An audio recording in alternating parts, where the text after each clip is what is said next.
Y de México nos vamos al sur del continente. El centro de Santiago de Chile fue transformado durante la gestión de Carolina Toá en favor de peatones y ciclistas, además de mejorar el transporte público. Un cambio radical que la misma exalcaldesa nos cuenta. Carolina, muchas gracias por esta conversación y quiero empezar preguntándote qué fue lo que te llevó a meterte en los temas de movilidad y a introducir fuertemente el tema de la movilidad a Santiago de Chile. Bueno, gracias por la oportunidad de estar aquí.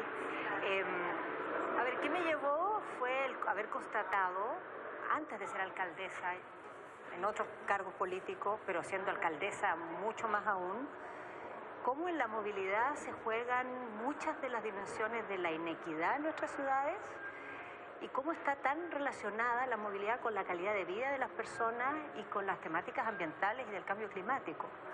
En un momento que yo creo que coincidió cuando yo era alcaldesa, en paralelo en muchos países de Latinoamérica y un poco antes de otras latitudes también, se empezó a ver que en la movilidad realmente había una agenda enorme por descubrir para hacer cambios que mejoren nuestra vida y nuestra manera de vivir juntos especialmente.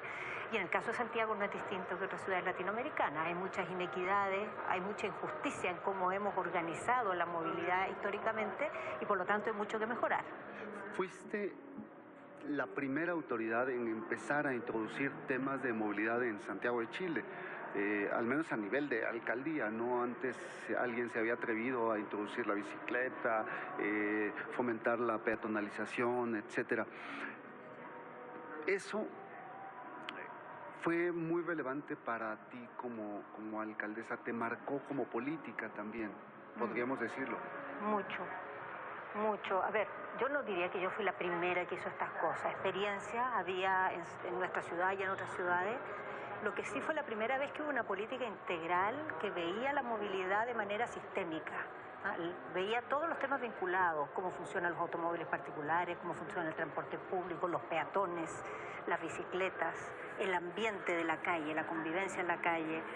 Y la verdad a mí me marcó mucho porque cuando tú has hecho política, yo he hecho política toda mi vida, he estado en otras posiciones muchas veces, realmente los temas de la movilidad y del transporte eran temas muy técnicos, que lo veían los expertos, parecía no haber ahí grandes dilemas, digamos, muy trascendentes. Y hoy día mi punto de vista es totalmente distinto. Yo creo que en la movilidad nos jugamos cosas muy trascendentes del tipo de sociedad que hacemos y sobre todo son políticas que van al corazón de los temas de la inequidad y del cambio climático. Entonces, en el mundo que vivimos hoy día, ahí hay una llave muy poderosa. Podemos decir, Carolina Toá, que cuando hablamos de movilidad estamos hablando de política, estamos hablando de democracia. Absolutamente, y yo diría que estamos hablando de política que no ha sido descubierta y de democracia que no ha sido vivida, porque el transporte nunca se ha discutido. Nunca hemos visto candidatos a alcalde, alcaldesas, a presidentas, presidentes de la República que digan mi política en este tema va a ser tal, mi prioridad va a ser esta, yo voy a jugarme por los peatones, por el transporte público, voy a invertir de esta manera los recursos. Solo muy recientemente estos temas empiezan tímidamente a entrar en la agenda y creo que ahí hay una urgencia de democratizar el debate del transporte y de la movilidad y que las personas sean conscientes de que tienen algo que decir.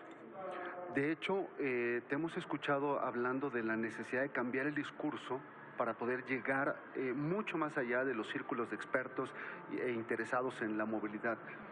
Sí, hay una cosa muy positiva, que en Latinoamérica han aparecido muchos movimientos ciudadanos y también mucha gente que desde la academia ha estudiado estos temas, enhorabuena, pero creo que es muy importante trascender esos círculos y que las personas normales, todo el mundo, los ciudadanos, cuando van a votar, cuando se expresan, cuando plantean una opinión, se den cuenta que tienen derecho a tener exigencias en materia de movilidad y de transporte y también que tienen mucho que mejorar su calidad de vida si se cambian las políticas, porque nuestras políticas, digámoslo simple, han estado muy focalizadas en mejorarle la vida a una minoría que en nuestros países es el grupo más privilegiado, que son las personas que se transportan en automóvil particular.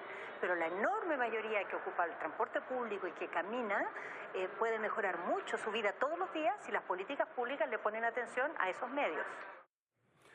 Bueno, es parte de una entrevista más extensa. Mañana les vamos a presentar una segunda parte de estas reflexiones que hace Carolina Toá, que a pesar de haber pues modernizado la ciudad y todo, perdió la elección.